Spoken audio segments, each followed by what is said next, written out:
Welcome to Mercy of Jesus YouTube channel. Praise the Lord. இன்றைய நாளுக்கான தேவ வசனம் மத்தேயு 6:6. நீயோ ஜெபம் செய்யும்போது உன் அறைவீட்டிற்குள் பிரவேசித்து உன் கதவை பூட்டி மறைவிடத்திலிருக்கிற உன் பிதாவை நோக்கி ஜெபம் செய். அப்பொழுது மறைவிடத்தில் பார்க்கிற உன் பிதா வெளியரங்கமாக உனக்கு பலனளிப்பார். ரோமர் 12:8-9 வரை.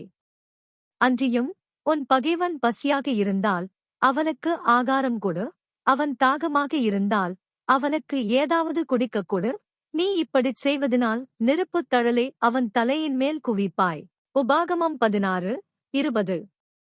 வருடத்தில் 3 முறை புளிப்பில்லாத அப்ப பண்டிகையிலும் வாரங்களின் பண்டிகையிலும் கூடாரப் பண்டிகையிலும் உன் ஆண்மக்கள் எல்லோரும் உன் தேவனாகிய கர்த்தர் தெரிந்து கொள்ளும் இடத்திலே அவர் சந்நிதிக்கு முன்பாக வந்து காணப்படக்கடவர்கள். சங்கீதம் 19:1. வானங்கள் தேவனுடைய மகிமையை வெளிப்படுத்துகின்றன, ஆகாய விரிவு அவருடைய கைகளின் செயல்களை அறிவிக்கிறது.